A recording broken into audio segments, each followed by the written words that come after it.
রায়গঞ্জ শহরে 11 নম্বর ওয়ার্ডে রয়েছে সরলা সুন্দরী জিএসএপি স্কুল। স্কুলটি প্রধানমন্ত্রী প্রাথমিক স্কুল অনুমোদন পেয়েছে, কিন্তু তারপরেও কেন্দ্রের এই সমস্ত সুযোগ সুবিধা থেকে স্কুলটি বঞ্চিত। স্কুলটির মাঠ দখল করে রেখেছে বিপিএস ক্লাব নামে একটি প্রতিষ্ঠান। এই পরিস্থিতিতে তীব্র প্রতিক্রিয়া দিলেন রায়গঞ্জের বিধায়ক তথা রাজ্যের স্কুল শিক্ষা প্রতিমন্ত্রী কৌশিক চৌধুরী। তিনি জানিয়েছে, আমাদের সরকার কোনো অনৈতিক কাজকে সমর্থন করে না।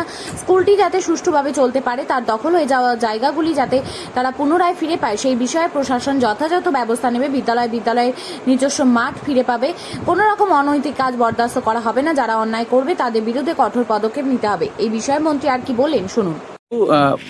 11 নম্বর ওয়ার্ডে সরলা সুন্দরী প্রাথমিক বিদ্যালয় জিএসএপি স্কুল প্রাইম মিনিস্টারের যে প্রাইমারি স্কুল যে স্যাংশন হয়, অনুমোদন হয়, সেটা অনুমোদন পেয়েছে। কিন্তু সবচেয়ে বড় কথা হচ্ছে যে এই স্কুল অনুমোদন পেতে গেলে পরে তাদের খেলার মাঠ দরকার হয়, এবং খেলার মাঠ তাদের নিজস্ব রয়েছে। অথচ দীর্ঘদিন থেকে বিপিএস নামে একটি ক্লাব সেটা অধিগ্রহণ করে বসে আছে। বালু থেকে আরম্ভ করে এভরিথিং বিজনেস ওখানে করা হয়।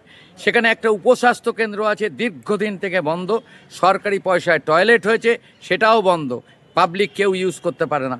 এই জায়গায় দাঁড়িয়ে স্কুল কর্তৃপক্ষ একটা অসহায় বোধ করছে যে এই প্রধানমন্ত্রী স্কুল যে সুযোগ সুবিধাগুলো পাওয়া যায় সেটা থেকে ছাত্রছাত্রীরা বঞ্চিত হবে, রায়গঞ্জবাসী বঞ্চিত হবে। কি বলবেন? আপনাকে প্রথমে ধন্যবাদ যে আপনি আমাদের সমাজের যে এই অন্ধকার দিকগুলো, যেটার বিরুদ্ধে আমাদের লড়াই, সেটা বারবার সকলকে চোখে আঙ্গুল দিয়ে দেখিয়ে দেন।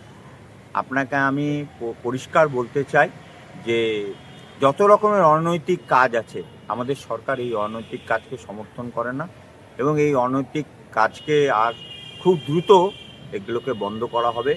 আর বিদ্যালয়ের মাঠ বিদ্যালয়েই ফিরে পাবে, এবং বিদ্যালয়ে যে পিএমসি যোজনায় আছে তার মধ্যে যা যা তাদের পরিকাঠামো আছে সেগুলোর উন্নয়ন করা, এবং সেগুলো যদি বেদখল হয়ে থাকে সেগুলোকে আবার নিজেদের হস্তগত করা। এই বিষয়ে আমাদের সরকার, প্রশাসন এবং আমি একদম সর্বান্তকরণে সমর্থন করব, সহযোগিতা করব। বিভিন্ন